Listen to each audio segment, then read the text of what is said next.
بہت ساری جگہوں پر ہم دیکھتے ہیں کہ مسجدیں تو بڑی بڑی عمارتوں کی مسجد بنا لیتے ہیں، مسجد عالیشان بنا لیتے ہیں، مگر وہاں پہ نمازیوں کی کمی ہونے کی وجہ سے یا وہاں کے لوگوں کے نماز کا اہتمام نہ کرنے کی وجہ سے مسجدیں ویران ہو جاتی ہیں۔ اور مجھے معاف کیجیے گا کہ ہندوستان کے ماحول میں جہاں کئی مسجدوں کو شہید تک کر دیا گیا ہے، اس کی ایک بہت بڑی وجہ یہ ہے کہ ہم مسجد تو عالیشان بنا لیتے ہیں مگر مسجد کو آباد نہیں کرتے، مسجدوں میں صبح و شام نہیں پہنچتے، مسجدوں میں 5 وقت نمازوں کا اہتمام نہیں کرتے، جس کی وجہ سے مسجدیں ویران ہو جاتی ہیں، مسجدیں آباد نہیں ہوتی۔ اللہ رب العالمین چاہتا ہے ہم سے اور آپ سے کہ مسجدوں کو آباد کیا جائے۔ ان مسجدوں کے حوالے سے میں آج بیان کرنے چلا ہوں جن مسجدوں میں ایک مسلمان کے لیے کم از کم 5 مرتبہ آنا ضروری ہے۔ ان مسجدوں کے حوالے سے میں آج بات کرنے چلا ہوں کہ جہاں اللہ رب العالمین کے بندے مسجدوں میں آ کر کے رکوع اور سجود کرتے ہیں اور اللہ رب العالمین کی عبادت کر کے اللہ رب العالمین کے یہاں سربج سجود ہو کر کے اپنی عاجزی و انکساری کا اظہار کرتے ہیں۔ میں ان مسجدوں کے حوالے سے بیان کرنے چلا ہوں کہ جو مسجد دنیا کی تمام جگہوں میں سب سے بہترین جگہ کہا گیا ہے زمین میں، اور دنیا کے تمام تر شہروں میں سب سے بہترین اگر کوئی جگہ ہے تو وہ اللہ رب العالمین کی مسجد ہے، اللہ رب العالمین کا گھر ہے۔ میں ان مسجدوں کے حوالے سے بیان کرنے چلا ہوں کہ جہاں اللہ رب العالمین کے مقرب بندے، اللہ رب العالمین کے مقرب بندیاں مسجدوں میں آ کر کے اللہ رب العالمین سے بات چیت کرتی ہیں، اللہ رب العالمین کے یہاں سرگوشی کرتی ہیں، اللہ رب العالمین کے یہاں اپنے حاجتوں کو اور اپنے پریشانیوں کو رکھتی ہیں۔ میں ان مسجدوں کے بارے میں بیان کرنے چلا ہوں کہ جن مسجدوں میں آ کر کے ایک عابد آ کر کے اللہ رب العالمین کے ہاں توبہ و استغفار کرتے ہیں اور اپنی آنکھوں سے آنسو بہاتے ہیں اور اپنے گناہوں کو مٹاتے ہیں۔ محترم سامعین، ان مسجدوں کی فضیلت اور ان مسجدوں کی اہمیت اور اس کی قدر و منزلت کا کیا کہنا، سورہ توبہ میں اللہ رب العالمین نے قرآن مجید کے اندر بیان کیا، انما یعمر مساجد اللہ من آمن باللہ والیوم الآخر، کہ مسجدوں کو آباد کرنے والے وہ لوگ ہیں کہ جو اللہ رب العالمین پر ایمان رکھتے ہیں اور ساتھ ہی ساتھ آخرت کے دن پر ایمان رکھتے ہیں۔ اور اللہ رب العالمین نے کہا، ایسے لوگوں کی صفات بیان کی، کہا کہ وَأَقَامُوا الصَّلَاةَ وَآتَوُا الزَّكَاةَ، کہ نماز بھی قائم کرتے ہیں اور زکوٰۃ کی ادائیگی کرتے ہیں، وَلَمْ يَخْشَ إِلَّا اللَّهَ، اور اللہ رب العالمین کے علاوہ کسی سے خوف نہیں کھاتے۔ یہاں سب سے بڑی بات اور قابل غور بات یہ ہے کہ اللہ رب العالمین نے مسجدوں کی نسبت اپنی طرف کی ہے، اور یہی بات مسجدوں کے لیے عظمت اور مسجدوں کی قدر و منزلت کے لیے کافی ہے کہ اللہ رب العالمین نے ان گھروں کو جسے ہم اور آپ مسجد کہتے ہیں، اللہ رب العالمین نے اپنی طرف نسبت کی ہے۔ ساتھ ہی ساتھ یہ بھی معلوم ہوا کہ جو لوگ مسجدوں کو آباد کرتے ہیں تو ایسے لوگوں کے 5 خصوصیات اللہ رب العالمین نے بیان کیے ہیں۔ کون کون سی خصوصیات؟ کہ اللہ رب العالمین پر ایمان رکھنے والے بندے ہی مسجد کو آباد کرتے ہیں، آخرت پر ایمان رکھنے والے بندے ہی مسجدوں کو آباد کرتے ہیں،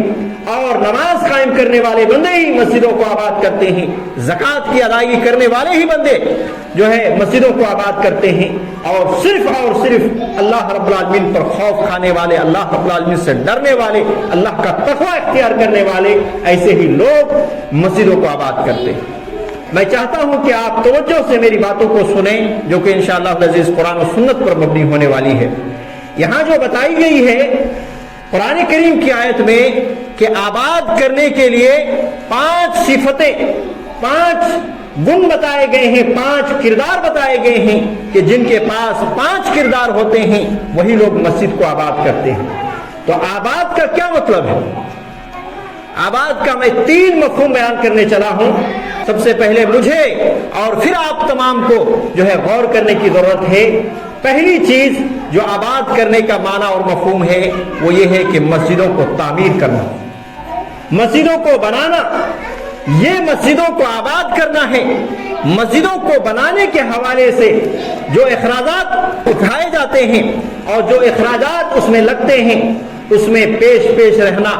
اللہ رب العالمین کی مسجدوں کو تعمیر کرنا، ہر طریقے سے حصہ لینا، یہ مسجدوں کو آباد کرنا ہے۔ دوسرا مفہوم مسجدوں کو آباد کرنے کے حوالے سے یہ ہے کہ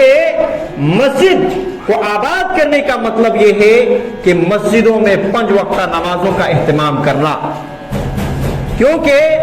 بہت ساری جگہوں پر ہم دیکھتے ہیں کہ مسجدیں تو بڑی بڑی عمارتوں کی مسجد بنا لیتے ہیں، مسجد عالیشان بنا لیتے ہیں، مگر وہاں پہ نمازیوں کی کمی ہونے کی وجہ سے یا وہاں کے لوگوں کے نماز کا اہتمام نہ کرنے کی وجہ سے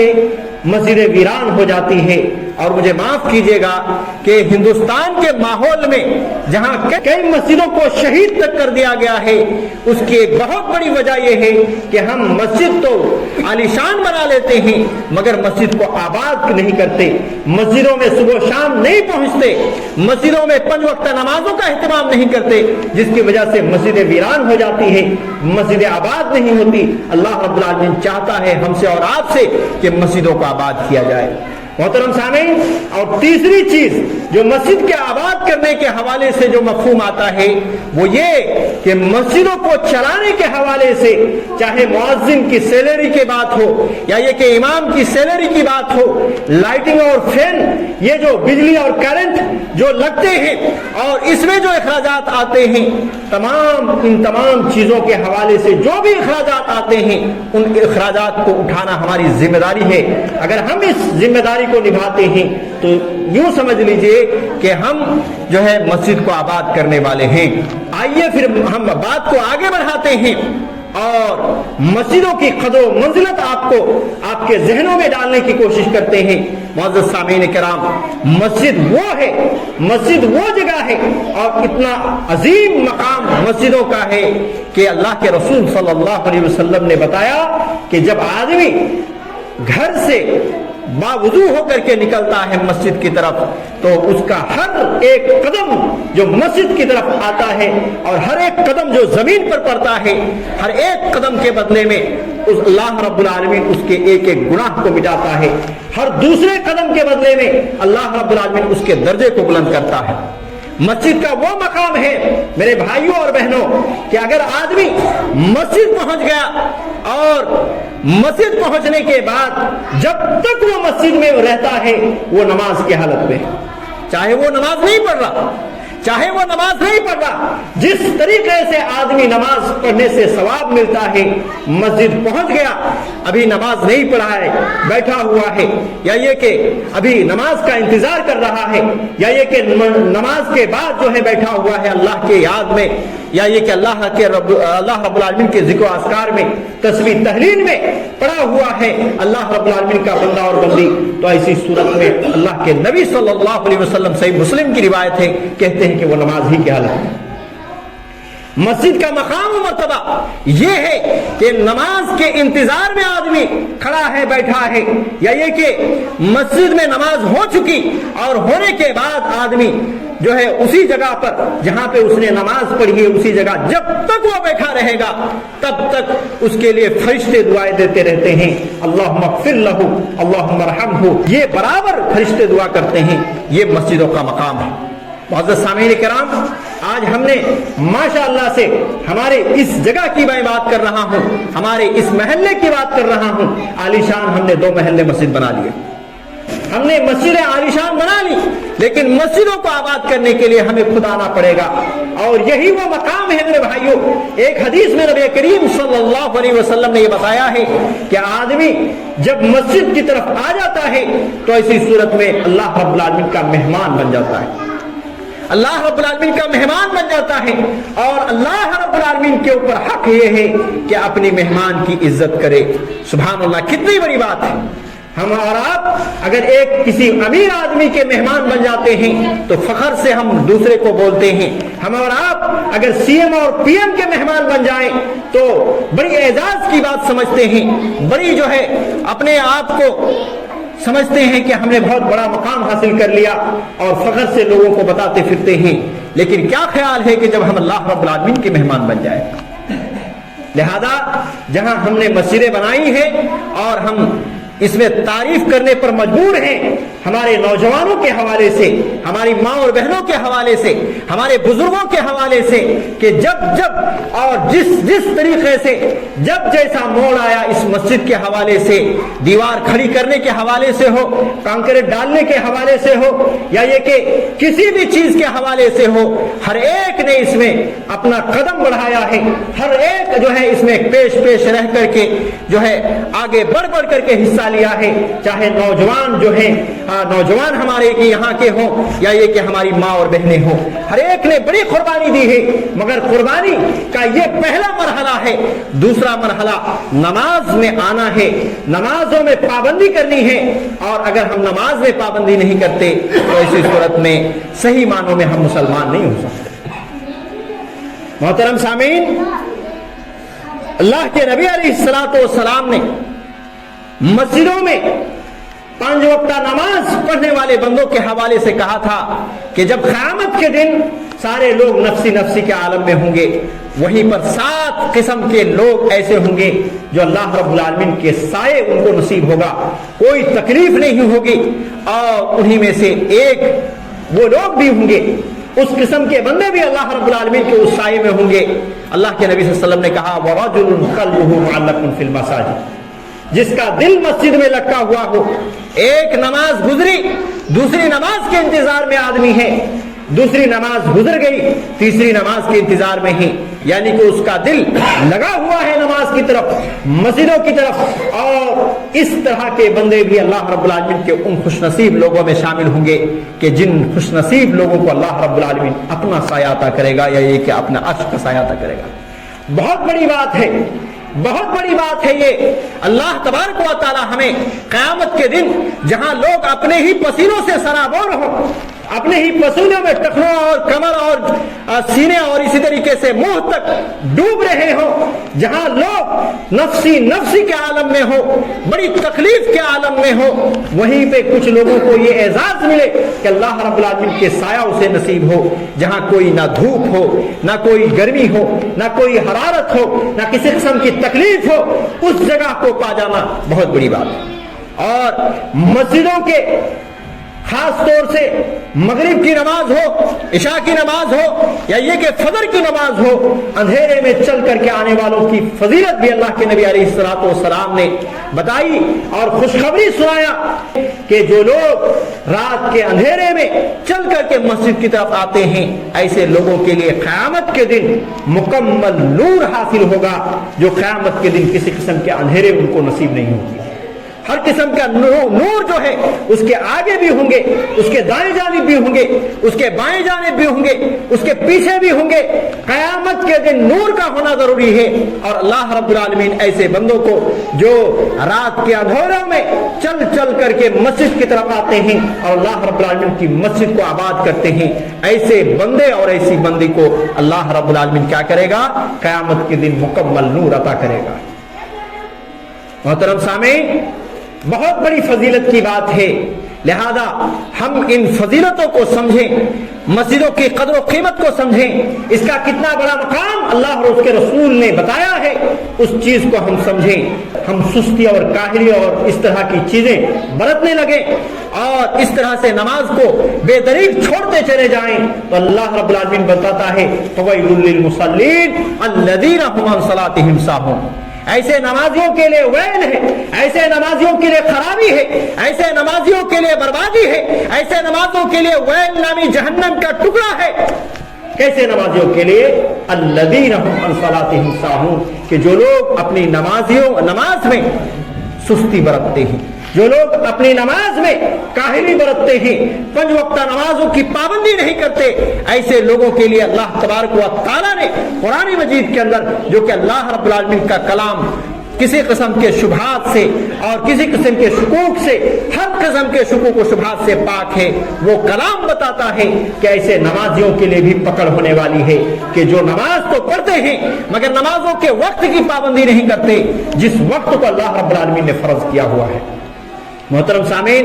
آپ وہ حدیث یاد کیجئے جس حدیث میں نبی کریم صلی اللہ علیہ وسلم نے نمازوں میں غفلتی کرنے والے، نمازوں میں سستی کرنے والوں کے لیے کہا تھا کہ مجھے ارادہ ہوتا ہے کہ میں ایک شخص کو امام بنا دوں، اور ارادہ ہوتا ہے کہ ایک شخص کو مؤذن بنا دوں، مؤذن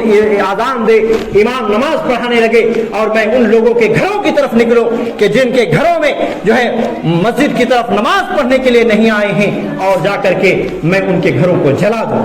کتنی بڑی بات کہی اللہ کے نبی صلی اللہ علیہ وسلم نے، بہت بڑی پھٹکار ہے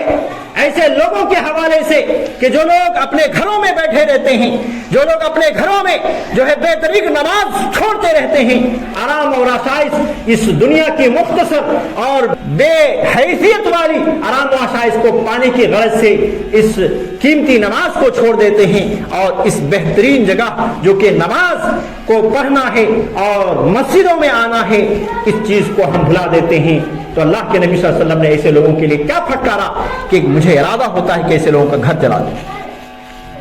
بہت بڑی بات ہے، لہذا ہم میں سے ہر شخص کو نمازی بننا ہے، ہر شخص کو نماز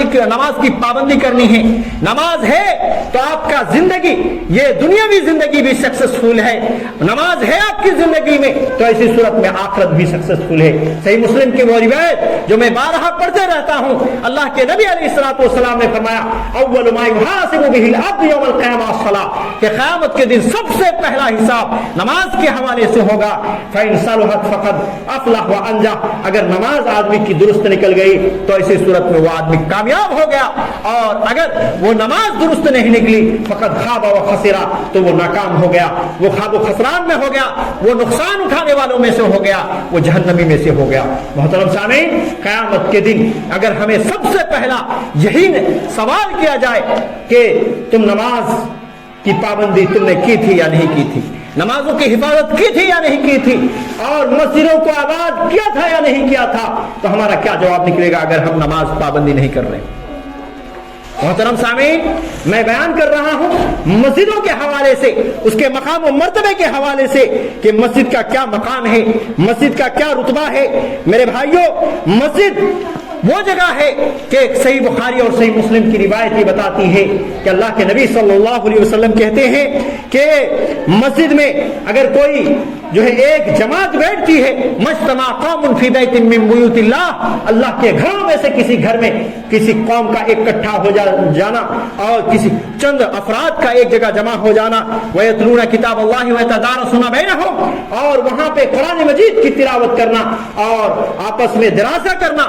اور قرآن مجید کی آیتوں کو لے کر کے اور جو ہے اس کی تفسیر اور جو ہے توضیح کرنا اور آپس میں اس طرح سے جو سیکھنا اور سکھانا، اگر اس طرح کا ماحول ہوتا ہے تو ایسی صورت میں اللہ کے نبی صلی اللہ علیہ وسلم کہتے ہیں غشیتہم الرحمہ، اللہ رب العالمین کی رحمتیں ان جو ہے مجلسوں میں نازل ہونے شروع ہو جاتی ہے، وحفتہم الملائکہ، اور فرشتے اپنے پر سے ان لوگوں کو ڈھانپ لیتے ہیں، اور اس طرح سے اللہ رب العالمین ان لوگوں کا ذکر خیر اللہ رب العالمین کے نزدیک معزز اور مقرب فرشتوں میں کرتا ہے۔ یہ صرف اور صرف فضیلت ہے مسجدوں کی معزز سامعین اور میرے نوجوان بھائیوں اور میری ماں اور بہنوں، اگر ہم مسجدوں کو تعلیم گاہ بنائیں، بڑی فضیلت ہے، بڑی فضیلت ہے۔ لہذا میں یہاں پہ ایک رہنمائی ضرور کرنا چاہوں گا، اور میں یہاں کے ذمہ دار سے کرنا چاہوں گا، یہاں کے ہمارے عالم راتب سے کرنا چاہوں گا کہ جو یہاں کے امام مقرر ہیں،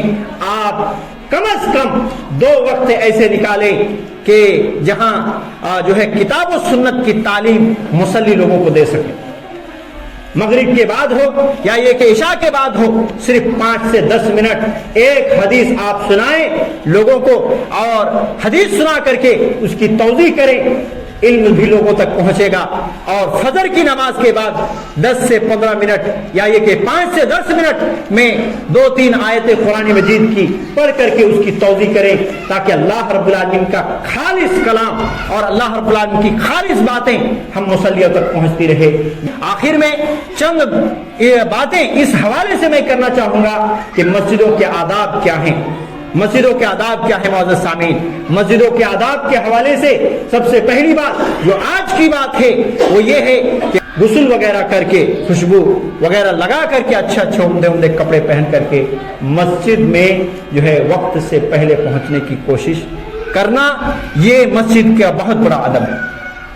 مسجد کا بہت بڑا ادب ہے۔ اور آپ نے یہ بارہا سنا ہوگا کہ مسجد میں خاص طور سے جمعہ کا دن، جو کہ آج ہمارا ایک چھوٹا عید کہلاتا ہے، جمعہ کا دن ایک چھوٹا عید ہے، اور عید ہی کی طرح ہم 2 رکعت نماز ادا کر رہے ہیں۔ یہ چھوٹا عید ہے، جس طریقے سے عید میں صبح سویرے ہم نکل جاتے ہیں اور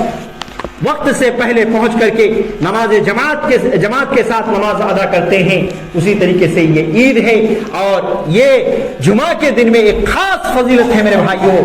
جو کہ آپ نے بارہا سنا ہوگا۔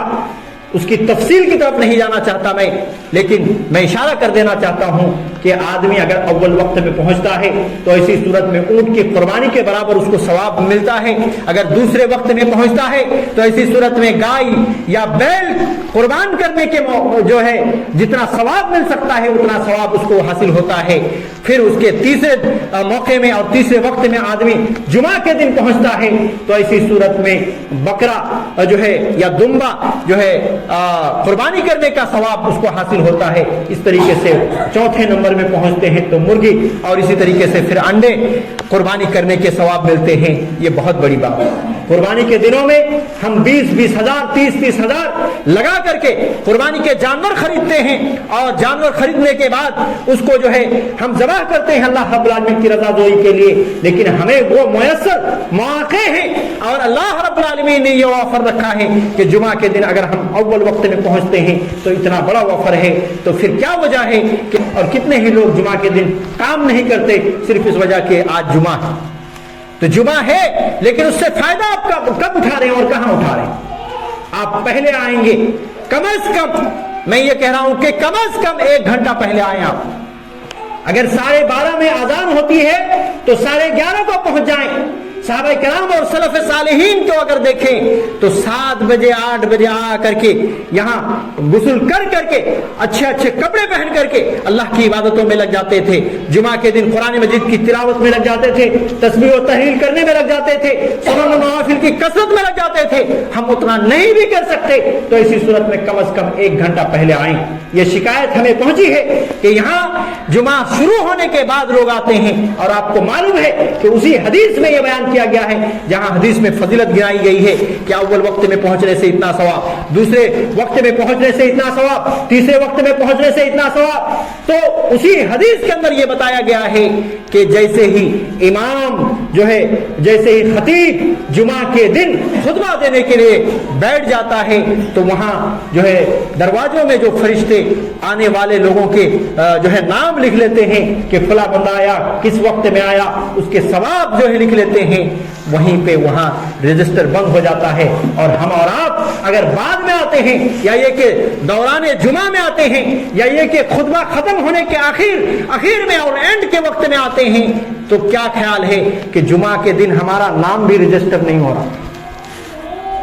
فرشتوں کے یہاں ہمارا نام بھی نہیں لکھا جا رہا، کیونکہ فرشتے جیسے ہی ایک خطیب خطبہ دینے کے لیے بیٹھ جاتا ہے یہاں پر، وہیں پر وہ لوگ جو ہے اپنے رجسٹر کو بند کر کے وہ لوگ بھی خطبہ سننے کے لیے تیار ہو جاتے ہیں فرشتے۔ اور ہم اگر بعد میں آئیں تو ہم تو سمجھے کہ انٹری بھی نہیں ہوئی ہماری،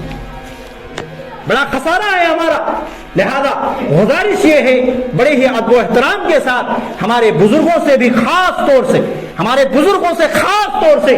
آپ کے نقش قدم پر ہمارے نوجوان چلیں گے۔ آپ کو جو ہے کم از کم جو ہے 10 بجے 10:30 بجے 11 بجے پہلے ہی آ کر کے جو ہے آپ بیٹھ گئے، اگر تسبیح تحلیل کر لیے، تھوڑی بہت اگر قرآن پڑھنی آتی ہے قرآن پڑھ لیے، اور اسی طریقے سے سنتوں میں کثرت کیجئے۔ یہ دن بڑی فضیلتوں والا دن ہے، اللہ رب العالمین سے مانگے جو آپ کو حاجت ہو۔ تو میں خاص طور سے یہاں کے بزرگوں سے کہوں گا، اور پھر سیکنڈ نمبر میں ہماری ماں اور بہنوں سے کہوں گا، اور اسی طریقے سے نوجوان سے کہوں گا کہ وقت سے پہلے پہلے آنے کی کوشش کریں۔ یہ مسجدوں کے آداب میں یہ ہے کہ مسجدوں کو صاف ستھرا رکھا جائے، مسجدوں کو پاک رکھا جائے، مسجدوں کو پاکیزہ رکھا جائے، مسجدوں کو جو ہے خوشبودار رکھا جائے۔ یہ نبی کریم صلی اللہ علیہ وسلم نے اس طرح سے حکم دیا ہے کہ صحابہ کرام رضوان اللہ علیہم اجمعین کو ان تطیب وان تطہر، کہ مسجدوں کو پاک رکھا جائے اور خوشبودار رکھا جائے۔ الحمدللہ میں خوشخبری دینا چاہوں گا اور میں ان بچیوں کے حق میں دعا کرنا چاہوں گا کہ اللہ رب العالمین ان بچیوں کی زندگی میں برکتیں نازل فرمائیں اور ان بچیوں کے زندگی میں خوشگواری لائے، دنیا و آخرت میں بہترین ان کو بدلا دے کہ جو بچیاں ہر جمعہ کو آ کر کے جو ہے مسجدوں کو پاک اور صاف کرتی ہیں۔ اللہ رب العالمین وہ بچیاں جو بغیر شادی شدہ ہیں، اللہ رب العالمین میں دعا کرتا ہوں کہ ان کو اچھے شوہر اللہ رب العالمین عطا کرے، نیک اور صالح زندگی اس کو عطا کرے اور دنیا و آخرت میں بہترین جزا دے۔ تو یہ بہت بڑی بات ہے، مسجدوں کو پاک رکھنا، دھول سے اور گندگیوں سے پاک رکھنا بہت بڑا عمل ہے۔ نبی کریم صلی اللہ علیہ وسلم کے زمانے میں وہ بھی مشہور واقعہ ہے کہ ایک بوڑھی عورت جو ہے کالی رنگ کی تھی اور وہ مسجدوں کو پاک کیا کرتی تھی، مسجدوں کو پاک کیا کرتی تھی، مسجدوں کو جھاڑو لگایا کرتی تھی۔ ایک دن اس کا انتقال ہو جاتا ہے، نبی کریم صلی اللہ علیہ وسلم اس کو دیکھتے تھے اور ایک دن جب انتقال ہو جاتا ہے آپ صلی اللہ علیہ وسلم کچھ دن گزر جاتے ہیں، 2-3 دن گزر جانے کے بعد آپ صلی اللہ علیہ وسلم دیکھتے ہیں کہ وہ بوڑھی عورت نظر نہیں آتی۔ صحابہ کرام رضوان اللہ علیہم کو پوچھتے ہیں کہ وہ بوڑھی عورت جو تھی وہ کہاں گئی، اس کا جو ہے اتا پتہ نہیں دکھ رہا۔ صحابہ کرام رضوان اللہ علیہم نے کہا اللہ کے رسول وہ تو انتقال کر گئی اور ہم نے اس کو دفن بھی کر دیا۔ اللہ کے نبی صلی اللہ علیہ وسلم نے کہا یہ کیسی بات ہوئی کہ مجھے تم نے جو خبر تک نہیں دی اور مجھے بتاؤ کہ اس کی خبر کہاں ہے۔ اللہ کے نبی صلی اللہ علیہ وسلم صحابہ کرام رضوان اللہ علیہم کے ساتھ اس جگہ کو پہنچتے ہیں جہاں اس کی قبر بنائی گئی تھی اور وہاں جا کر کے اللہ کے نبی صلی اللہ علیہ وسلم جنازے کی نماز پڑھتے ہیں۔ بہت بڑی بات ہے اور اللہ کے نبی صلی اللہ علیہ وسلم یہ پیغام دے کر کے اور اس کی نماز جنازہ پڑھ کر کے اور اس کے لیے مغفرت کی دعا کر کے اس بات کو ثابت کر دیا کہ مسجد میں مسجد کی پاکی صفائی کرنا اور مسجد کو پاکیزہ رکھنا یہ معمولی عمل نہیں ہے، بہت بڑا عمل ہے، بہت بڑا عمل ہے۔ یہی وجہ ہے کہ ایک حدیث میں اللہ کے نبی صلی اللہ علیہ وسلم نے بتایا کہ میں جنت میں اس شخص کو بھی دیکھا کہ جو مسجد سے ایک تنکے کو مسجد سے اٹھا کر کے باہر رکھ دیا اور باہر جو ہے پھینک دیا، اس شخص کو بھی میں نے جنت میں دیکھا۔ تو کتنی بڑی بات اللہ کے نبی صلی اللہ علیہ وسلم نے کہا ہے، لہذا یہ بہت بڑی بات ہے۔ اور اس کے علاوہ بھی بہت سارے آداب ہیں مسجد کے، ان تمام آداب کا خیال رکھنا ہماری ذمہ داری ہے۔ اللہ رب العالمین سے دعا ہے کہ کہنے سننے سے زیادہ ہم سب کو عمل کرنے والا بنا دے۔ اللہ رب العالمین ہم سب کو صوم و صلات کے پابند بنا دے۔ اللہ رب العالمین ہم سب کو پابندی کے ساتھ نماز کو پڑھنے والا بنا دے اور مسجدوں کو آباد کرنے والا بنا دے۔ دنیا و آخرت میں عزت کی زندگی، سعادت مندی کی زندگی اللہ رب العالمین عطا فرمائے۔ آمین۔ وصلی اللہ علی نبی محمد وعلی آلہ وصحبہ اجمعین ومن تبعهم بإحسان۔